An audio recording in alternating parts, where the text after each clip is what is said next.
Good afternoon, everyone. You're welcome to the 12 p.m. bilingual newscast on Equinox Television. The first part is in French with you, Julien Beth. Bonjour. Bonjour à vous, Innocène Azem. Mesdames et messieurs, bonjour à toutes et à tous.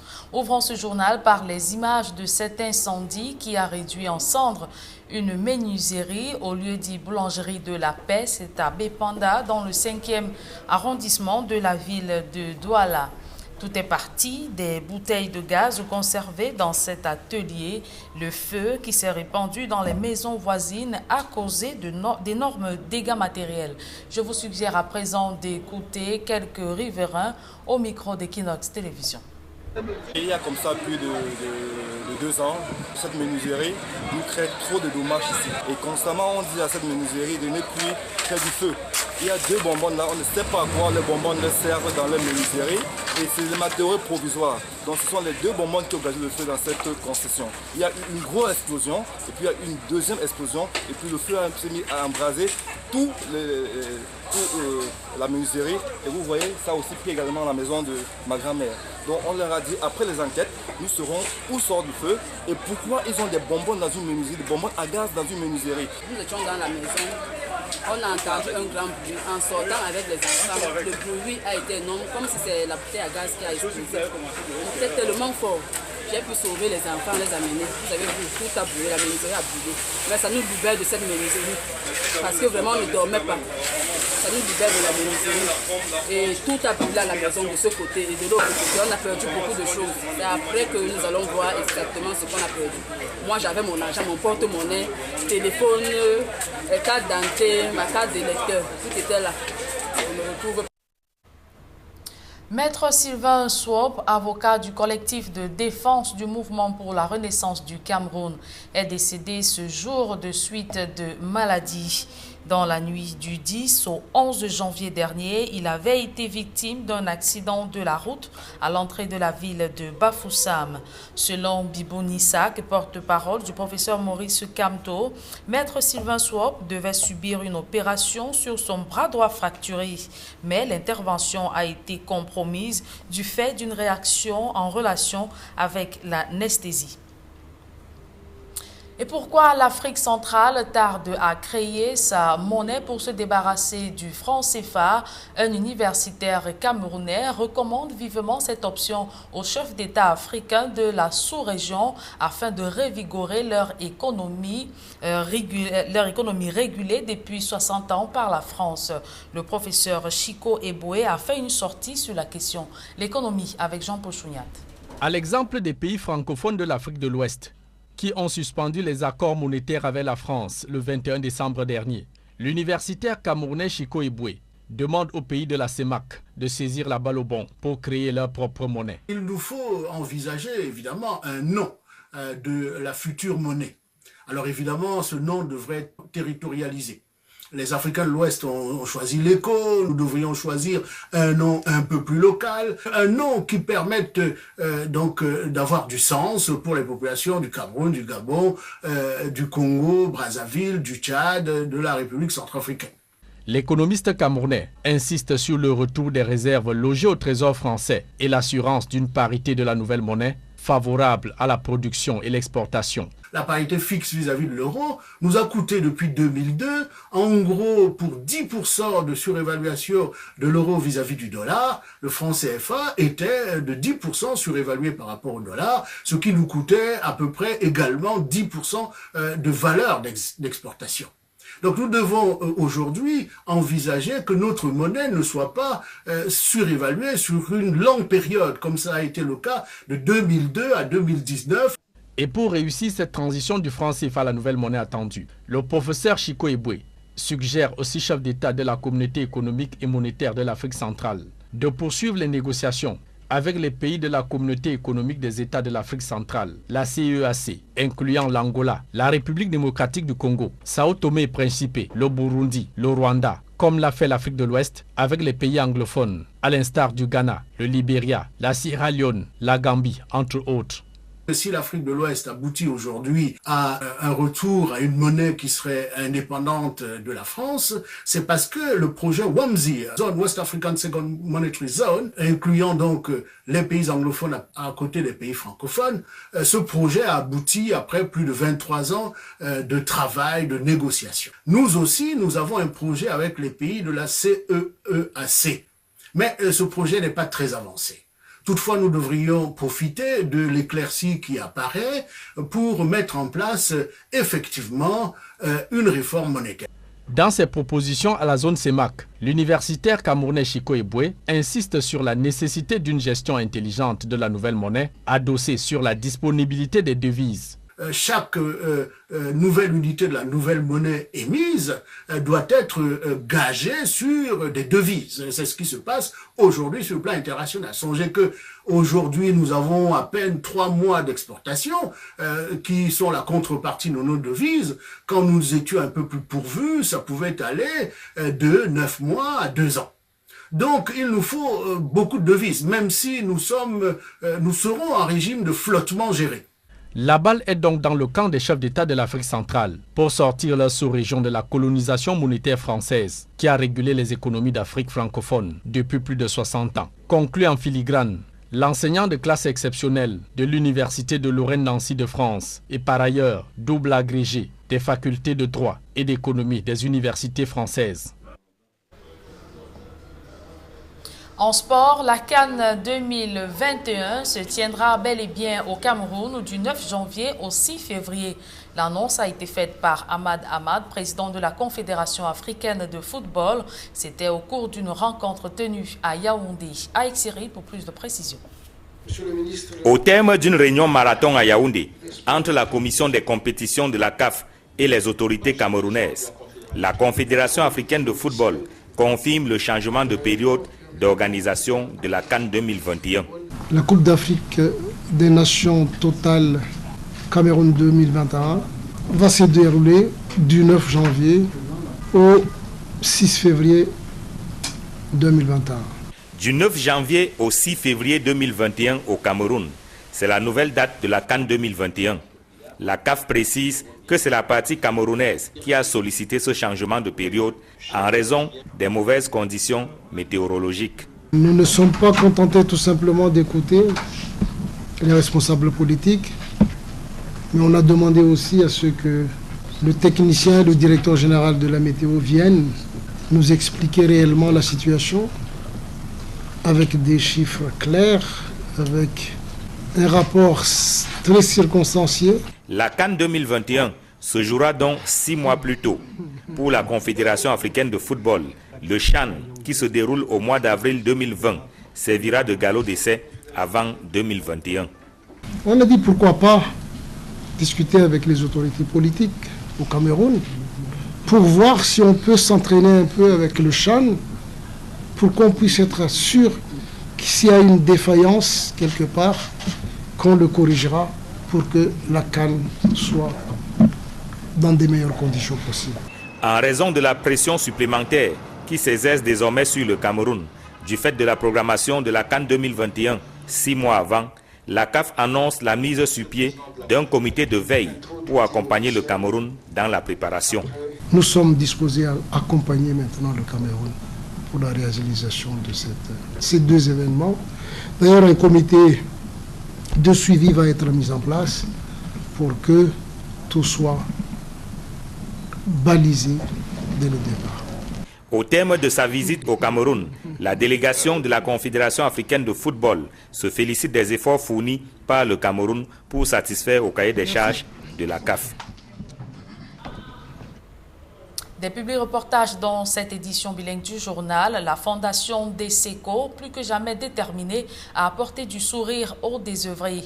Elle vient d'offrir des présents aux enfants du village Bakondi à Bafoussam, dans la région de l'Ouest. Reportage.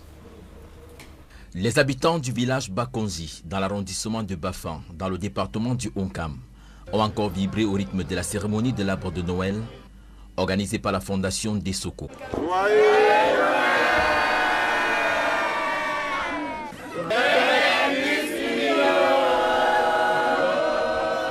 Cette année encore, La Fondation Dessoko est restée fidèle à ses principes et engagements en faveur des enfants démunis et pour la cause de l'éducation. On a créé cette Fondation Dessoko qui, pour l'instant, est orientée sur l'éducation des démunis du village. Nous encadrons aujourd'hui jusqu'à 9 enfants démunis du village. L'aîné de la promotion, des premières promotions a fait son entrée en 6e cette année. Et comme l'on n'est jamais heureux tout seul, la Fondation Dessoko a bien voulu étendre l'événement de cette année à des dizaines d'autres enfants du village de Bakonji. En dehors de la réception qui leur est offerte, ils reçoivent des cadeaux constitués de kits scolaires. À cette célébration s'est greffé plusieurs autres activités. Les membres de la Fondation Dessoko, en compagnie du clergé, ont rendu visite à de nombreuses familles démunies et aux déplacés de la crise anglophone. On a accompagné effectivement ce matin le curé du village dans sa tournée de bénédiction des malades. Et nous avons effectivement, au nom de la famille, remis à chacun des malades, ils étaient une vingtaine, un paquet pour leur permettre eux aussi de fêter Noël. Et dans cette procession, nous avons eu l'occasion de voir aussi, enfin c'était prévu, quelques familles qui se sont déplacées vers Bakonji à l'occasion des événements tristes des régions anglophones du Cameroun. Cette 7e édition de l'Arbre de Noël, organisée par la Fondation Dessoko, est particulière. Elle coïncide avec le 88e anniversaire de la veuve Dessoko Julienne, dit Maniju. Maniju a saisi l'occasion de la célébration de la messe d'action de grâce en faveur de son anniversaire pour réaffirmer son engagement pour la finalisation de la construction de la paroisse de Bakonji. Elle a considéré que, compte tenu de son âge et de toutes les bénédictions qu'elle bénéficiait de la part du Seigneur, que les cadeaux faisaient plaisir, mais qu'un cadeau qui lui ferait plus plaisir serait de contribuer avec les gens qu'il aime à la construction de cette église. Un appel auquel ont répondu présents les proches, les amis ainsi que l'autorité traditionnelle locale. La somme collectée permet de faire un grand pas vers l'atteinte du budget de construction de la paroisse qui est de 2 500 000 francs CFA. Pour l'instant, le compteur est à 1 996 505 francs. La réussite de l'événement ne laisse pas Mamiju indifférente.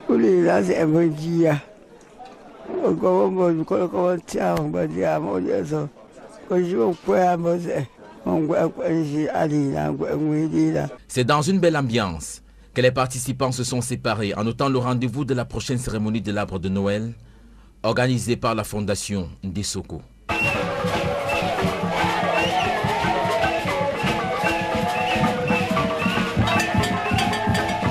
À Bana, dans le Onkam, la Fondation Marie-Louise Kadi a également distribué de nombreux cadeaux aux élèves de cette localité. Un geste de cœur apprécié par plus d'un reportage. Une pluie de cadeaux pour des élèves des écoles maternelles et primaires de l'arrondissement de Bana, dans le Onkam. Ici, rassemblés à la résidence du patriarche Feu Joseph Kadi de Fosso, tout heureux, ces tout petits reçoivent des jouets pour les fêtes de fin d'année. Un traditionnel arbre de Noël que leur offre depuis de longues années la Fondation Marie-Louise Kadi. Les enfants, je suis content de vous trouver comme ça. Je suis bien. Je vous raconte. Répartis par catégorie d'âge, ce sont des centaines de jouets distribués à plus d'1 millier d'élèves d'une vingtaine d'écoles maternelles et primaires. Ce geste de cœur de la Fondation Marie-Louise Kadi pour ses élèves touche le corps enseignant de l'éducation de base de l'arrondissement de Bana. Kadi Foundation is wonderful. I can only say that since many years they used to receive all the children from Bana here at this special place. So we are so glad and we just say thank you. Dire que ce geste booste un peu le moral de nos apprenants.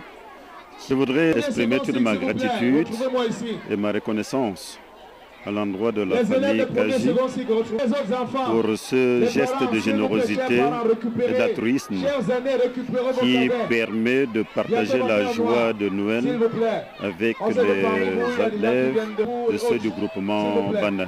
Chantant et dansant aux sonorités musicales de l'heure, tous les élèves se désaltèrent et dégustent les boissons gazeuses de l'Union camerounaise des brasseries UCB.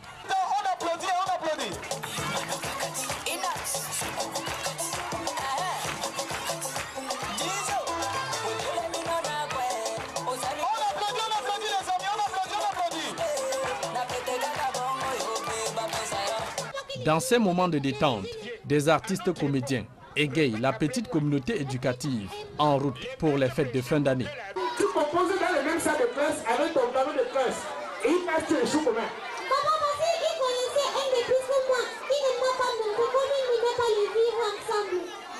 À la suite des tout petits du primaire et de la maternelle, repartis tout contents de leurs cadeaux, les 5 meilleurs élèves des établissements secondaires de Bana ont reçu des bourses d'excellence pour le premier trimestre 2019-2020. En souhaitant joyeux Noël et bonne année à tous les élèves, la Fondation Marie-Louise Kadi leur demande de renouveler d'ardeur au travail pour l'accès en classe supérieure dès l'année prochaine. La deuxième partie de ce journal est en langue anglaise avec vous, Ino Senazé. Good day once again. Good day once more, Julien, and to our viewers. Good day as well. Thanks for joining me in the second segment of the newscast. So we begin straight away with news in the noon division of the west region of the country concerning some 4 other human bone traffickers who were apprehended in Kutaba for digging up human bones. And they were intending to sell the bones at the sum of 10 million francs CFA. And they came under arrest of the National Gendarmerie in Kutaba in the known division of the West region. So once you can get both us more. There were 4 in number who were arrested for allegedly breaking into a tomb in Kutaba.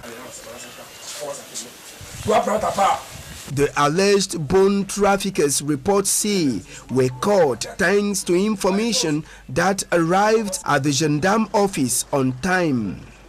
One of the alleged bone traffickers refuted the allegation. I'm innocent about the bones in front of me because I'm not concerned. One of my brothers here, I should climb on a bike. Let's go. Suddenly, I was arrested. Il y a un des frères qui m'a dit allons, monte sur la moto, allons. Je suis monté sur la moto. Subitement, je suis arrêté. Meanwhile, another blamed 2 of the members of the group to have forced him into committing the crime since he was a commercial bike rider before. Je n'ai jamais fait ça. I've never done this before. It's my big brothers here who pushed me to this. I'm a bike rider. One fateful Saturday, these my brothers came to me. They proposed to me and said, the bike I'm riding is not good enough. I asked how much, and they said it's 10 million francs CFA.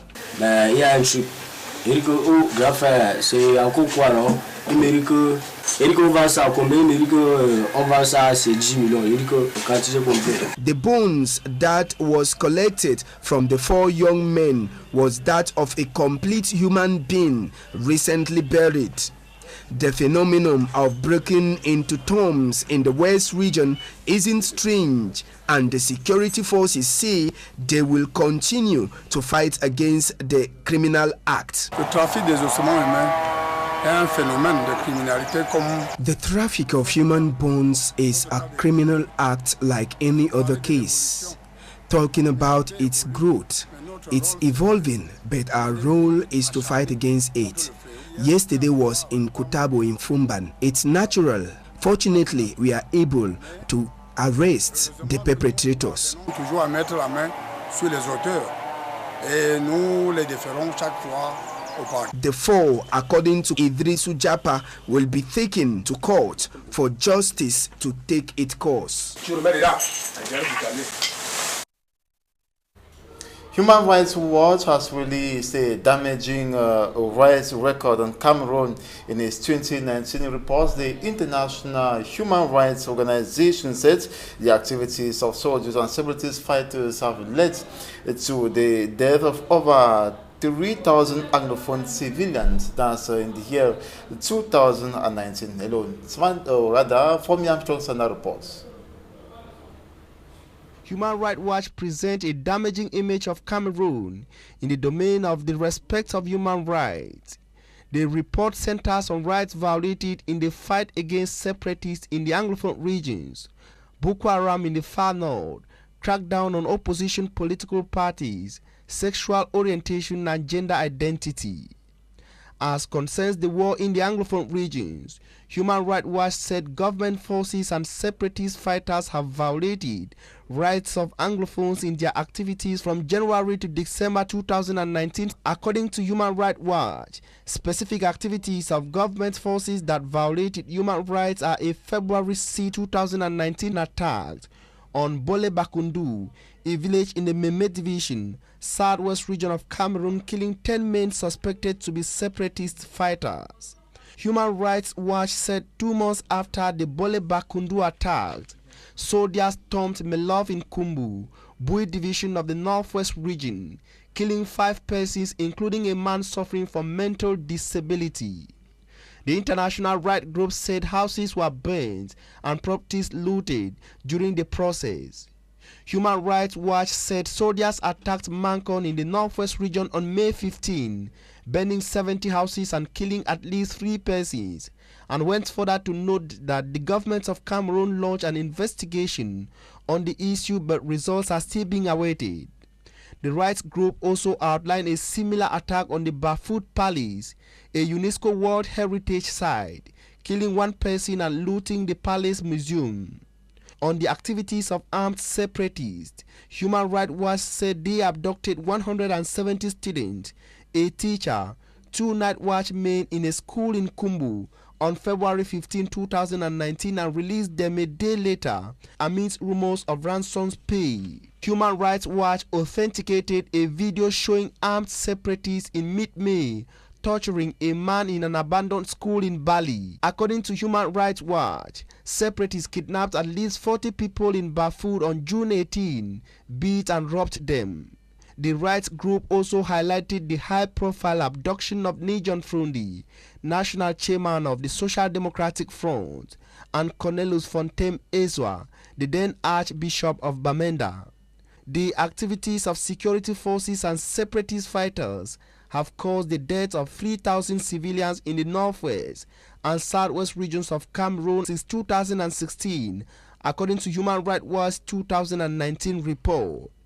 Regarding the fight against Boko Haram, its figures say 100 attacks were carried out and 100 people killed in the Far North region in 2019. Human Rights Watch says the Yaoundé regime has curtailed freedom of association, expression and assemblies. The government, the report says, has systematically banned activities of opposition political parties from protesting or expressing their feelings on political issues in Cameroon. They highlighted the arrest and detention of Professor Maurice Kamto, national president of the Cameroon Renaissance Movement political party, alongside 200 CRM party supporters and sympathizers. Human Rights Watch, an international rights group, said France, the United States of America, the United Kingdom and Germany are key international actors in the security landscape and operations in Cameroon. The senior division officer for the Mungo division of the Littoral region, Yves Bertrand Jana, has hit hand on the table, fuming at contractors who have abandoned projects unaccomplished, and he was reacting during the 2020 budgetary session in the Mungo division, while equally saying that sanctions will be taken against such contractors. Details with Immaculate Fogwe. The Mungo division in the Littoral region is plagued with several developmental challenges. The situation has been blamed on the negligence of most contractors who abandon projects halfway. The senior divisional officer of the Mungo division, Yves Bertrand Jana, during the launching of the 2020 budgetary session, promised dealing with some of these contractors. A follow-up committee has been created to look into the situation. We are making sure that the Mungo division benefits from the state budget awarded them. We are planning to sensitize and educate some of these contractors so they will be conscious of their task. Inhabitants of the Mungo division say they are hoping for a change in their living conditions. Mais aujourd'hui, ce que j'ai entendu, c'est très bon. What has been said is very encouraging. If the announced measures are put in place, then I'm sure the year 2020 will be a better one as things will change. The ball is now in the hands of contractors and local administrators. The spokesperson of Professor Maurice Kamto, Bebo Nisak, has indicated on his official Facebook page that barrister Sevan Swope was a victim of a serious road accident. That's in the West region. He equally confirms the death of barrister Sevan Swope, and he indicated that the accident he had occurred in the night of January 10th to the 11th at the entrance into the city of Bafoussam. That's in the West region. While he was returning from Trang, he was transported to the Bafoussam Regional Hospital, where he was later evacuated to Yaoundé by ambulance. Unfortunately, since Monday, the health of the lawyer, member of the defense team of the Cameroon Renaissance Movement Party, has been deteriorating. And now in sports, the president of the Confederation of African Football, while in Cameroon, noted that the 2021 African Nations Cup will be hosted.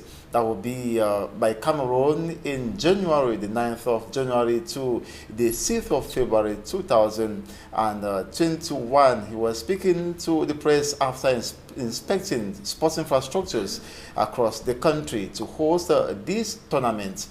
Details with Babla Jonathan. Je suis aujourd'hui convaincu que le peuple camerounais vivra cette Coupe d'Afrique. African Football Confederation CAF President Ahmad Ahmad is confident that Cameroon will host the 2021 Africa Cup of Nations. La passion du football qui existe ici dans ce pays. According to him, Cameroonians' passion for football demonstrated in the level of preparation for the continental football competition is incomparable. Dans le travail de préparation, évaluer. After having evaluated work going on at different African construction sites, Ahmad Ahmad says optimism is high with regards to Cameroon's capacity to organize the AFCON. L'attachement de la population camerounaise au football africain. Cameroon's commitment to African football is qualified as an indication that the African Football Confederation, CAF, is not only CAF, but a representation of the entire African continent. On the request of Cameroon, the Confederation of African Football has scheduled the AFCON 2021 from January 9 to 6 February. And that's it for this 12 p.m. Bilingual Newscast. Thanks so much for watching. We shall be back at 4 p.m. for another edition. Je l'embête, à 16h. Le rendez-vous est donc pris pour 16h. Innocent Nazem. Mesdames et messieurs, merci d'avoir suivi ce journal. La suite des programmes, c'est toujours sur cette même chaîne, Equinox Télévision.